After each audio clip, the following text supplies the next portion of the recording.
우리는 지난 몇 시간에 걸쳐서 우리 믿음의 조상인 아브라함의 삶을 추적하고 있는데, 우리가 배우기를 원하는 것은 아브라함에 대한 것보다는 그 아브라함의 삶 속에서 역사하시고 있는 그 하나님에 대해서 알기를 원하는 것입니다. 우리 지난 시간에는 하나님께서는 아브라함에게 그 열국의 아버지 아브라함이라는 새 이름을 주시고, 그 새 이름에 합당한 완전한 삶을 살아가라고 하십니다. 그리고 하나님께서 원하시는 그 완전한 삶이란 하나님과 동행하는 삶을 말하는 것입니다. 오늘 본문에는 하나님께서는 그 언약의 징표로 할례를 받으라고 하십니다. 요즘은 계약을 체결할 때 그 서류를 작성하고 서명을 하지만은 그 문자가 없던 그 옛날에는 모든 계약은 다 말로 하는 언약입니다. 아직도 어떤 그 부류의 사람들은 그 맹세를 할 때 그 칼로 그 팔뚝에다 피를 내갖고서는 이렇게 해서 같이 나눠 마시기도 하지만은, 이렇게 피를 흘리고 몸에 상처를 내는 이유는 그 언약의 징표를 마음에 깊이 남김으로써 그 반드시 잊지 않고 지키겠다는 그 단호한 의지의 표현인 것입니다. 우리 15장에서 살펴보았듯이 아브라함 당시의 관습으로는 계약 당사자가 쪼개진 재물 사이로 그 사이로 지나가는 것도 만일 계약을 지키지 않을 시에는 이처럼 쪼개진다는 그 언약의 그 심각성을 계약 당사자의 마음에 깊이 새기는 것입니다. 근데 그 미성년자의 잘못은 보통 그 부모가 대신 책임을 지는 것처럼 신앙의 미성년자인 그 아브라함, 그리고 그 아브라함의 후손 이스라엘이 만일 언약을 지키지 못했을 때에는 그 아이들이 아니고 아버지 대신 하나님께서 대신 그 책임을 지시겠다고 하나님께서 그 홀로 쪼개진 동물 사이로 지나가시는 그 일방적이지만은 참 그 숙연한 그 언약식을 하는 것입니다. 오늘 17장에는 이런 하나님의 그 참 열심에 대해서 화답하는 그 아브라함의 증표로 그 몸에 표적을 남기기로 원하시는 그 요구하시는데, 이것이 바로 할례입니다. 할례는 한마디로 말하면은 남자의 생식기 표피를 조금 잘라내는 것입니다. 우리는 이것을 포경 수술이라고 합니다. 어떤 분은 우리나라 남자들은 모두 포경 수술을 하니까 우리나라는 하나님의 선택된 백성이라는 그 농담의 말씀도 하지만은 사실 그것이 아니고 순전히 그 위생상의 이유로 하는 것입니다. 그 할례의 기원은 BC 3000년경, 굉장히 오래됐습니다. 이집트에서 성년 의식으로 행하여졌다고 합니다. 그리고 아브라함 당시에는 그 주변 국가에서 광범하게 행하던 그 의식으로서 보통 통과 의례로 간주되었습니다. 이 통과 의례라는 것은 출생, 성인식, 결혼식, 장례식 같은 그 사람의 일생의 그 중요한 단계를 통과할 때마다 하는 그 전통적인 의식을 말씀합니다. 남자애들이 어떤 연령에 이르면은 할례를 함으로써 이 성인식을 하는데, 결혼 직전에 하는 경우도 있고, 또 이슬람이나 또 유대인처럼 출생 직후에 바로 하는 전통도 있습니다. 요즘에는 그 미용상의 이유로 몸에다 문신들을 하고 다니는 사람들이 많은데, 어떤 사람들은 자기가 속해 있는 그 단체를 상징하는 문신들 합니다. 우리 조폭들이 많이 이런 것들을 합니다. 그리고 소 같은 그 가축도 그 소속을 표시하기 위해서 새끼가 태어나면은 그 불에 쇠를 달구어서 몸에 도장을 찍음으로써 그 송아지 주인이 누구임을 그 표시하는 것입니다. 그래서 이처럼 할례라는 것은 나는 내 하나님이 되고 너는 내 백성이라는 그 언약의 표적으로 그 이스라엘 백성의 몸에 새겨진 그 흔적이었습니다. 옛사람은 죽고 하나님의 언약 백성으로 새롭게 태어나는 그 표식이었던 것입니다. 그래서 이런 이스라엘의 전통은 남유대가 바빌론에게 멸망을 당한 후에도 할례를 행하지 않던 그 바빌론 문화 속에서도 계속 살아남게 됩니다. 오늘날에도 아브라함의 후손인 유대인 그리고 또 모슬람들은 다 이 할례 의식을 계속하고 있습니다. 그리고 나중에 이스라엘의 이 할례 의식은 우리 크리스찬의 세례로 바뀌게 됩니다. 크리스찬은 세례를 통해서 하나님의 백성이 되는 아주 중요한 의식을 행하는데 우리 크리스찬의 일생을 통해서 가장 중요한 통과 의례인 것입니다. 이제 오늘 본문을 보겠습니다. 우리 10절입니다. 제가 읽겠습니다. 남자는 다 할례를 받으라. 이것이 나와 너희와 너희 후손 사이에 지킬 내 언약이라. 우리는 15장에서 하나님의 그 언약의 백성이 탄생을 한 것을 보았습니다. 그리고 만일 이 언약이 지켜지지 않을 경우에 하나님께서 당신 혼자 책임을 지시고 쪼개지실 것을 선언하신 후에 오늘 본문에는 그 언약의 백성에 대한 아브라함에게도 반드시 지키겠다는 어떤 증표를 요구하십니다. 지난 시간에 살펴본 대로 이 할례하다라는 그 히브리 동사는 뮤라는 그 쪼개다, 바타라는 그 쪼개다라는 히브리 동사하고 같은 뜻입니다. 동의어입니다. 하나님께서는 언약이 지켜지지 않을 시 훗날 십자가에서 당신 자신이 쪼개지실 것을 선언하시던 아브라함은 사람입니다. 사람인 아브라함이 정말 쪼개지게 되면은 죽으니까 대신에 똑같은 뜻을 가진 할례할 것을 명하십니다. 새롭게 태어나기는 태어나야 되는데 죽긴 죽어야 되는데 정말 죽일 수는 없으니까 죽이는 신용을 하는 것입니다. 이 또 바타라는 이 히브리 동사는 케라시라는 그 히브리 동사하고 어원이 같습니다. 이 케라시라는 동사에는 자르다, 파면시키다, 죽다, 언약을 하다라는 뜻 외에도 할렛이 표피를 잘라내다라는 뜻이 있습니다.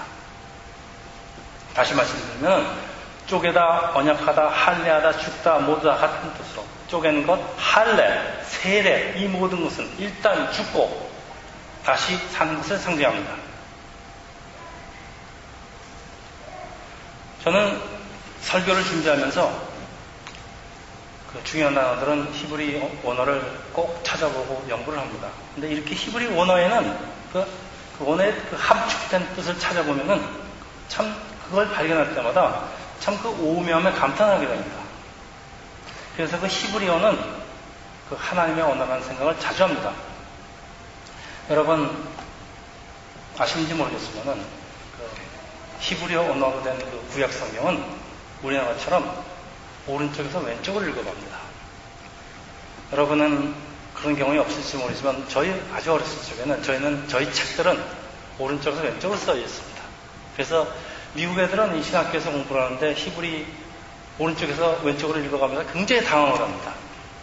그렇게 읽어보지 않았으니까. 근데 우리한테는 그런 경험이 있기 때문에 참 친숙을 합니다. 그래서 그 샘족은 역시 그 우리하고 어떤 면에서 상당히 그 피치를 같이 하는, 맥을 같이 하는 것 같은 생각이 들고 있습니다. 우리 11절입니다. 너희는 표피를 베어라. 이것이 나와 너희 사이의 언약의 표징이라. 히브리서 9장 22절에 보면요. 율법을 따라 거의 모든 물건이 피로서 정결하게 되나니 피 흘림이 없은즉 사함이 없느니라 라고 말씀합니다. 이 할례는 피를 흘리는 의식입니다. 그리고 희생 제물의 피로서 우리의 그 더러운 죄가 씻겨지고 정결하게 되는 것입니다. 할례는 남자의 생식기 표피를 조금 잘라내는 것이지만은 유대인에게는 이 인간 생명의 근원인 남자의 생식기를 자르는 것은 바로 죽음을 상징합니다. 그래서 이와 같이 그 아브라함은 자신의 몸의 가장 중요한 부분을 자름으로써 하나님의 그 일방적인 선언에 화답하면서 나와 나의 자손 생명은 이제 죽고 새로 태어나는 생명은 하나님께 달렸다고 서약을 하는 것입니다. 12절에서 13절입니다. 노예를 포함한 모든 남자는 8일 만에 할례를 받으라고 하십니다. 아브라함 당시 대부분의 셈족들은 할례를 하는 풍습이 있었는데 아브라함은 셈족이긴 하지만은 할례를 하지 않는 그 풍습을 가진 바빌론에서 온 그 소수민족입니다. 하나님께서는 그 지방 사람들의 풍습인 할례를 하나님의 약속의 백성이 되었다는 표시로 그 아브라함에게도 사용하시는데 이 다른 점은 그 사람들은 성년이 되었을 때 하는 의식을 아브라함의 집안에게는 태어난 지 즉시 8일 만에 시키는 것입니다. 이건 상당한 의미가 있습니다. 다른 사람들은 어떤 성년 의식으로서 아이들이 커가면서 성년이 됐다는 뜻으로 할례를 하는 거지만은 하나님이 아브라함에게 시키는 이 8일 만에 시키는 의식은 아기가 태어나자마자 이건 내 거라는 표시입니다. 그래서 이렇게 할례는 이스라엘 사람이 출생과 동시에 지켜야 하는 가장 중요한 그 통과 의례가 되는 것입니다. 이것은 이스라엘의 가장 중요한 율법인 그 안식일을 지키는 것보다 우선합니다. 안식일을 지키는 것보다 우선하는 것이 없는데 할례가 우선합니다. 그래서 만일 8일째 되는 날이 안식일과 겹치면은 또 심지어는 그 용키포라는 그 유대인의 그 대속 주일이 있습니다. 라고 할지라도 반드시 이날에 행해야 되는 의식입니다. 그런데 흥미로운 사실은 그 의사들 연구에 가면은요, 아기가 태어난 지 8일째 되는 날이 출혈 피하기에 가장 좋은 날이라고 합니다. 그리고 이방인 출신 노예까지 할례를 받게 하는 것은 그 아브라함에 속한 그 모든 사람들, 지금으로 말하자면 그 신앙 공동체 안에 있는 사람들은 모두 하나님의 언약의 백성이 된다는 말씀입니다.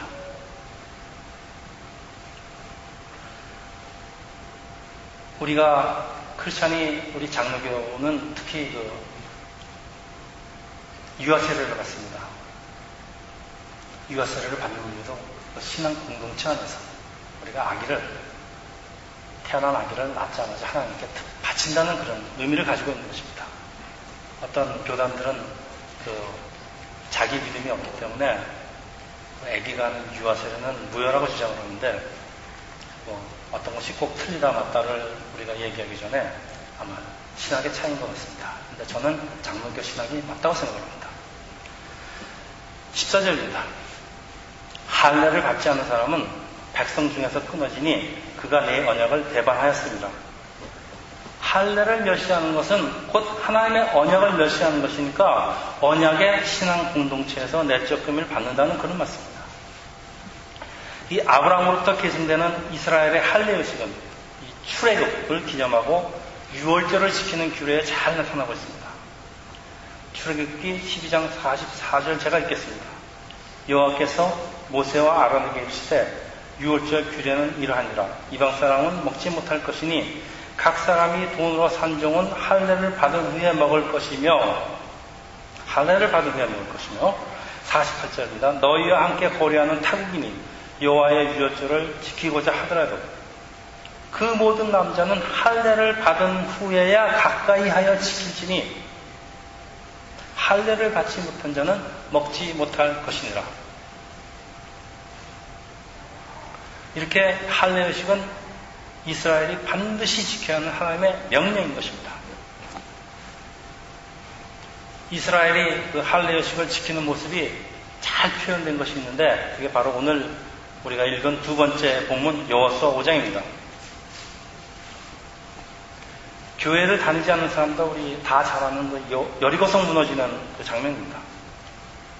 여호수아서 4장은 이스라엘이 출애굽을 해서 40년을 광야에서 지내다가 드디어 요단강을 건너서 가나안 땅으로 진군을 하고 여리고성 동쪽 경계 그 길가리한 곳에 진을 치고 여리고성을 공략할 준비를 하는 장면을 소개하고 있습니다. 길가리하는 그 지명은 사무엘이 사울을 이스라엘의 초대왕으로 삼은 것이기도 하고 또 나중에 다윗 등 이스라엘 역사에 자주 등장하는 아주 중요한 것이 됩니다. 본문 9절에 보면요. 여호와께서 여호수아에게 말씀하시기를 내가 오늘 애굽의 수치를 너희에게 굴러가게 하였다 하시기에 그것 이름을 오늘까지 길갈이라고 하느니라 하였습니다. 그 길갈이라는 히브리 뜻은 굴러가다, 또 바뀌라는 뜻으로, 그래서 개역 성경에는 굴러가다라고 하지 않고 떠나가게 하였다라고 번역되어 있습니다. 이 말씀은 400년 동안 애굽에서 노예로 살던 그 부끄러움을 이 할례를 통해서 완전히 떠나가게 하시고 이제 하나님 백성으로 새로운 아이덴티티를 가지게 되었다는 그런 말씀입니다. 자, 그런데 여기서 그냥 지나갈 수 없는 흥미진진한 사실이 있습니다. 약 4만 명으로 추정되는 이스라엘 장병이 적진 앞에서 진을 치고 공격을 기다리면서 총사령관 여호수아는 하나님의 명에 따라서 모든 장병에게 할례를 거행합니다.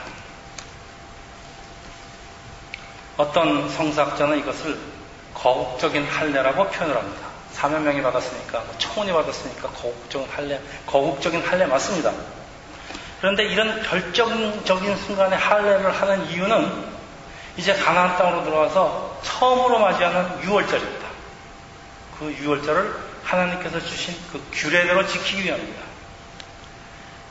이미 할례를 받은 출애굽 1세들은 다 죽고 2세들은 그동안 광야에서 할례를 받지 못했기 때문입니다.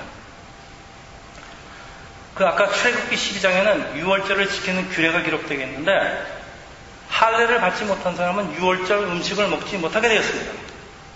이것은 오늘날 세례를 받지 않는 사람은 성찬에 참여하지 못하는 것과 같은 것입니다.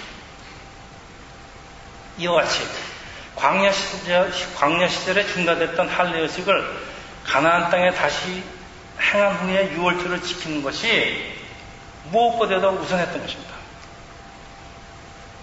아까 말씀드렸죠. 이 할례는 아직일보다 우선합니다. 그러나 이제 전쟁을 치러야 할 이스라엘 장병들이 적들과 대치하는 상황에서 할례를 받는다는 것은 세상적인 눈으로 보면은 이거 미친 짓입니다. 자살행위입니다. 근데 하나님께서는 여호수아에게 할례를 하라고 명하십니다. 자, 여러분 같으면 하시겠습니까? 하지 않으시겠습니까? 여러분이 군대 총사령관인데 하나님이 명하시면은 이런 자살행위를 하시겠습니까? 우리는 창세기 34장에 그 세겜땅에서 장막을 치고 야곱의 딸 디나가 놀러 나갔다가 그 동네 추장아들한테 그 강간을 당하는 사건을 기억합니다. 그 다나를 사랑해서 그 결혼하기를 원하는 추장아들하고 그 서운 남자들을 속여서 할례를 받게 한 후에 그들이 제일 고통스러워한 날 그 3일 후에 성읍을 기습해서 몸을 움직일 수 없는 그 사람들을 다 죽이고 아주 재물과 여자들은 노략질하는 사건을 기억할 수 있습니다. 이렇게 이스라엘이 이걸 모르겠습니다. 이와 같이 만이가 요리고성에서 이런 할례 받는 사실을 알고 때맞춰 공격을 한다면은 이 몸을 움직이지 못하는 이스라엘은 전멸을 면할 수 없을 것입니다. 오늘 본문은 이스라엘이 이런 거국적인 할례를 받는 장면을 상세히 기록하고 있습니다. 제가 요약을 하겠습니다. 1절 가나안의 모든 왕들이 이스라엘이 요단강을 걸어서 건너는 것을 보고 너무 놀래갖고서는 마음이 녹아버리고 정신을 잃었다고 합니다. 2절 그래 놓고서 하나님께서는 여호수아에게 이스라엘에게 할례를 명하십니다. 그래서 3절입니다. 여호수아가 부싯돌로 칼을 만들어서 할례산에서 이스라엘 자손에게 할례를 행합니다. 우리 남자끼리만 하는 얘기인데요. 병원에서 우리 마취를 하고 아주 예리한 메스를 가지고 자르는데도 이 포경 수술이라는 것이 그렇게 만만한 것이 아니라는 것은 우리 해본 남자들은 다 잘 알고 있습니다. 근데 그 당시에 그 마취라는 것이 있었는지 잘 모르겠지만은 칼도 아니고 그 부싯돌로 그 칼을 만들어서 그 무장한 4만 명의 장성한 남자들의 그 표피를 자르는 장면을 한번 상상해 보시기 바랍니다. 저는 이 상상을 가끔 잘하는데, 저는 제가 영화 감독이라고 가정하라고 이 영화를 찍는 장면을 한번 생각해 봤습니다. 극화해 봤는데, 이건 상지 같은 그 아주 대하 드라마, 대하극이 아니면 이건 완전히 코미디물입니다. 저는 얼마나 웃었는지 모르겠습니다. 이거 상상합니다. 여러분은 이 사건이 그 트로이 목마 같은 그 신화적인 것이라고 생각하시는 분도 있을지 모르겠지만은, 이 할례산, 원래 뜻은 산이 아니고 할례의 언덕입니다. 할례의 언덕. 영어 성경에는 The Hill of Foreskin, 정관사 더가 붙어 있는 그 길비스 할라우스라는 그 지명입니다. 길갈 근처에 실제로 있었던 장소입니다. 아마 그 피비린내가 진동을 하고 도고체의 그 비명소리가 유난하였을 것입니다. 오죽했으면 그 나중에 사람들이 이것을 할례산이라고 이름을 지었겠습니까? 이건 허구의 사실이 아니라는 얘기입니다. 이렇게 언덕 위에서 거국적으로 집행되는 할례 의식을 적군이 몰랐을 리가 없습니다. 할례 받고 누워서 신음하고 있는 이스라엘이나 이것을 보고 있는 적군이나 모두 무엇에 홀린 사람들입니다. 그런데도 공격을 하지 못하고 성 안에서 숨어서 벌벌 떨고 있는 여리고성 사람들의 그 두려움은 도대체 어디서 오는 것일까요? 완전히 바보들입니다. 조금 전에 읽은 그 5장 1절에 힌트가 있습니다. 가나안의 모든 왕들이 이스라엘 사람들이 요단강을 걸어서 건너는 것을 보고 너무 놀라서 마음이 녹아버리고 정신을 잃었다고 합니다. 그런 상황에다가 참 재밌습니다. 그들 눈앞에서 수만 명이 쫙 누워서 할례까지 행하니까 아마 놀란 가슴이 아마 터져버렸을 것 같아요. 쟤들이 왜 저러나고 그 이스라엘의 의도를 알 수가 없으니까 아마 몹시 혼란스러웠을 것입니다. 여호수아, 저는 사람 칭찬을 안 하기로 작정을 한 사람인데, 그래도 여호수아 그리고 그 명령을 따르는 이스라엘은 정말 대단합니다. 정말 대단합니다. 이건 뭐 보통 배짱이 아닙니다. 참 너무 멋있어요. 우리는 심각하게 반성을 해야 됩니다. 하나님의 언약인 백성인 우리가 이렇게 멋있게 담대하게 살지 못하고 별것 아닌 그 세상 어려움에 걱정을 하면서 벌벌 떨면서 고민하면서 잠을 못 자면서 왜 이렇게 사는지, 우리 예수께서는 내가 세상을 이겼다고 하십니다.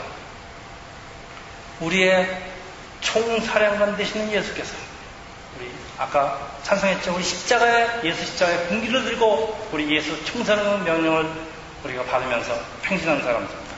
이미 예수께서 다 이겨놓은 싸움인데 마치 그 여리고성 사람처럼 우리 두려움에 벌벌 떨면서 제대로 공격할 생각 한 번도 하지 못하면서 숨어서 사는 것입니다.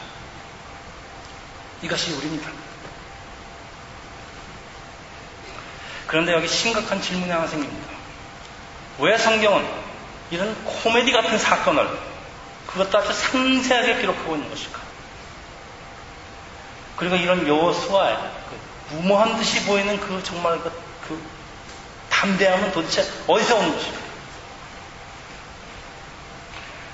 이어지는 13절에 힌트가 있습니다. 제가 읽겠습니다.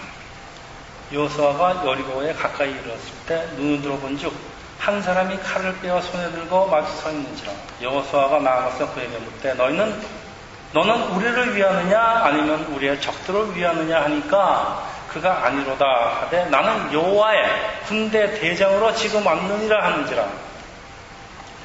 다시 말씀드리면은 하나님의 군대 대장이 이스라엘을 대신해서 전쟁을 치르기 위해서 때를 맞춰서 왔다는 말씀입니다.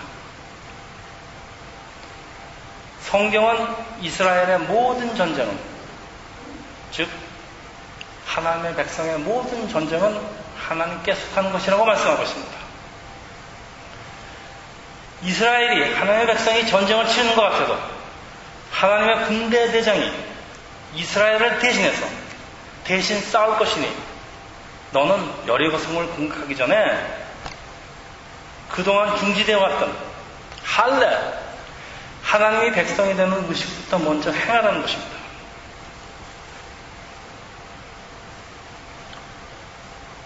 그리하여서 여호와서는 적진 앞에서 담대하게 거국적인 할례를 행한 것입니다.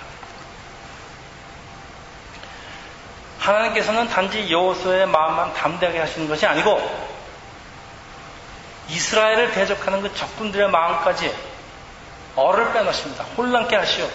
할례로 전혀 방어 능력이 없는 이스라엘을 감히 공격할 생각부터 못하게 하시는 것입니다.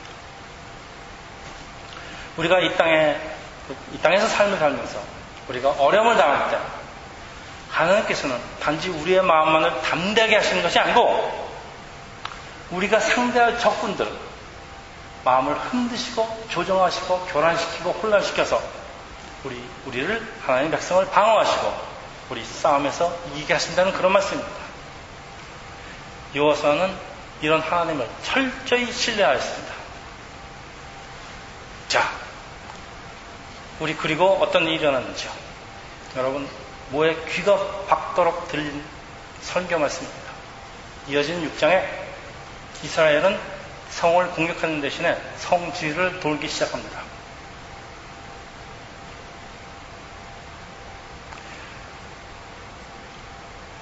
이스라엘이 여리고성을 공격하는 그 장면을 그 할례하는 것부터 시작해서 여리고성을 7바퀴 돌면서 이 얘기를 아마 영어로 만들면 굉장히 재밌을 것 같은데 왜 영어로 안 만드는지 모르겠습니다. 7째 날에 제사장들은 나팔을 불고 백성들은 소리를 질러대니까 그 철옹성이라는 그 여리고성이 성벽이 무너져 버립니다. 그냥 이기로 예정된 싸움에 이스라엘이 한 일은 하나님 명령대로 할례를 받은 것밖에 없습니다. 그리고 우리 높은 성을 공격할 때는 사다리, 밧줄, 그리고 성문을 부시는 그 수레를 앞세우고 전진하는 것이 원칙인데 이스라엘이 한 것은 언약궤를 앞세우고 행진하다가 7번째 되는 날 나팔을 불면서 소리질러 외친 것밖에 없습니다. 여기에는 어떤 병법도 군사적인 전략도 없고 하나님의 말씀에 무모하리만큼 순종한 총사령관 여호수아와 이스라엘이 있을 겁니다.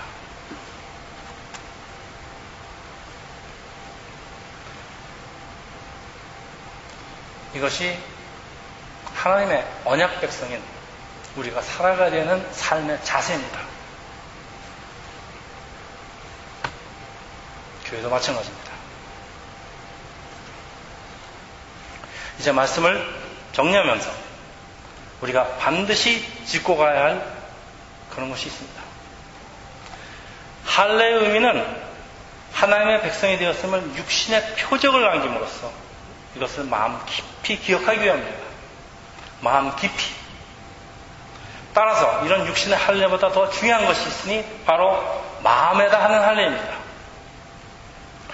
선지자 예레미야는 비록 육체의 할례는 받았을지라도 마음으로는 하나님을 떠난 이스라엘을 향해서 하나님의 진노를 선포합니다. 예레미야서 4장 4절.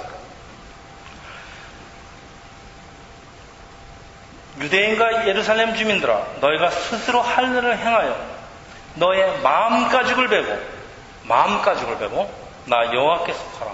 그리고 이어지는 9장 26절입니다.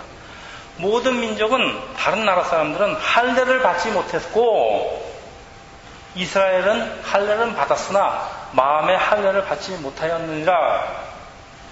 다시 말해서 할례가 단지 종교적인 의식에 불과하다면 할례는 아무것도 아니라는 말씀입니다. 그리고 신명기 30장 6절에는 그 마음의 할례의 그 놀라운 결과를 말씀하고 있습니다. 제가 읽겠습니다. 내 하나님 여호와께서 내 마음과 내 자손의 마음의 할례를 베푸사 너도 마음을 다하여 뜻을 다하여 내 하나님 여호와를 사랑하게 하사. 이 구절은 예수님의 이계명, 예수님이 주신 이계명에 일치합니다. 그리고 해석됩니다. 너로 생명 없게 하실 것이며.